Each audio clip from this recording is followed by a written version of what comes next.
ಪಾವಗಡದ RMC ಮಾರ್ಕೆಟ್ನಲ್ಲಿ ಕಳ್ಳರ ಕಾಟ.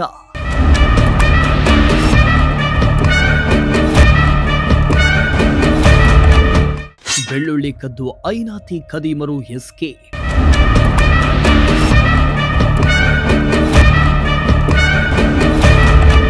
ಪಾವಗಡ ಪಟ್ಟಣದ ಕೃಷಿ ಉತ್ಪನ್ನ ಮಾರುಕಟ್ಟೆಯಲ್ಲಿ ಕಳ್ಳರ ಹಾವಳಿ ಹೆಚ್ಚಾಗಿದ್ದು, ಆರ್ಎಂಸಿ ಮಾರುಕಟ್ಟೆಯಲ್ಲಿ ಸಾವಿರಾರು ರೂಪಾಯಿ ಮೌಲ್ಯದ ಬೆಳ್ಳುಳ್ಳಿ ಮತ್ತು ಮೆಣಸಿನಕಾಯಿ ಕದ್ದು ಎಸ್ಕೇಪ್ ಆಗಿರೋ ಘಟನೆ ಇದೀಗ ವ್ಯಾಪಾರಸ್ಥರಲ್ಲಿ ಆತಂಕ ಮೂಡಿಸಿದೆ.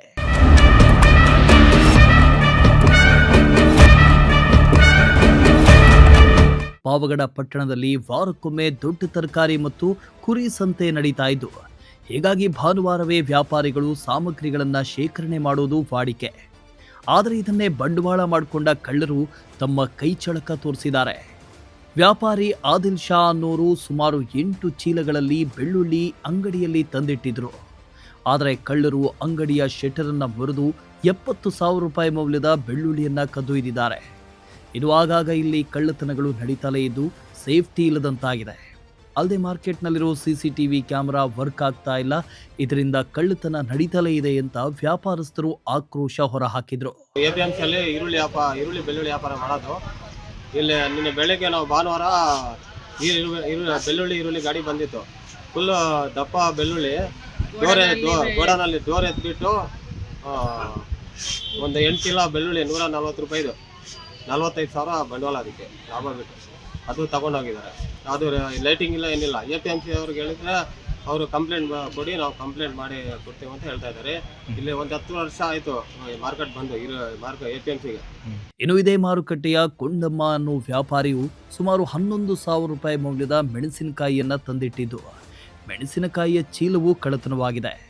ತಾಲೂಕಿಗೆ ಅತಿ ದೊಡ್ಡ ಮಾರುಕಟ್ಟೆಯಾಗಿರೋ ಈ ಯಾರ್ಡ್ಗೆ ವಿವಿಧ ಭಾಗಗಳಿಂದ ರೈತರು ಹಾಗೂ ವ್ಯಾಪಾರಿಗಳು ಬರ್ತಾರೆ.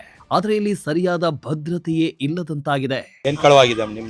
ಮೆಣಸಿನಕಾಯಿ ಸಾರು 11,070 ರೂಪಾಯಿ ಮೆಣಸಿನಕಾಯಿ ಎತ್ಕೊಂಡೋಗಿದ್ದಾರೆ. ಅಲ್ಲ, ಏನು ಐಟಮ್ ಮುಟ್ಕೊಂಡಿಲ್ಲ. ತರಕಾರಿ ಕಮ್ಮಿ ರೇಟ್ಗಳದೆಲ್ಲ ಏನು ಮುಟ್ಕೊಂಡಿಲ್ಲ. ಏನ್ ರೇಟ್ ಇದೆ ಅದು ಹೊಸದು ಮೆಣಸಿನಕಾಯಿ 3 ಚೀಲ ಎತ್ಕೊಂಡು ಹೋಗಿದ್ದಾರೆ. ನಿಮ್ಮಲ್ಲಿ ಯಾರೇನ ಇಲ್ಲೇ ಅಕ್ಕಪಕ್ಕದವ್ರು ಅಕ್ಕಪಕ್ಕ ಇಲ್ಲ, ಅವರು ಇಲ್ಲೆಲ್ಲ ಯಾರು ಅಕ್ಕಪಕ್ಕ ಇಲ್ಲ.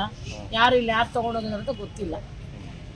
ಸಿಸಿ ಕ್ಯಾಮ್ರಾ ಏನಿಲ್ವ ಇಲ್ಲಿ? ಇಲ್ಲ, ಏನಿಲ್ಲ ಸರ್. ನಾವು ಬೆಳಗ್ಗೆ 4 ಗಂಟೆಗೆ ಬಂದು ನೋಡ್ಕೊಂಡಿರೋದು. ದಿನ ಇರ್ತಿತ್ತಿಲ್ಲಿ. ಇನ್ನಾದರೂ ಸಂಬಂಧಪಟ್ಟಂತ ಅಧಿಕಾರಿಗಳು ಎಚ್ಚೆತ್ತು ಮಹಿಳೆಯರು ಹಾಗೂ ಹಿರಿಯರು ಹೆಚ್ಚಾಗಿ ಬರೋ ಈ ಮಾರುಕಟ್ಟೆಯಲ್ಲಿ ಮೂಲಭೂತ ಸೌಕರ್ಯ ಸೇರಿದಂತೆ ಸೂಕ್ತ ಭದ್ರತೆಯನ್ನು ಒದಗಿಸಬೇಕಾಗಿದೆ. ಇಮ್ರಾನುಲ್ಲಾ, ಪ್ರಜಾಶಕ್ತಿ ಟಿವಿ, ಪಾವಗಡ.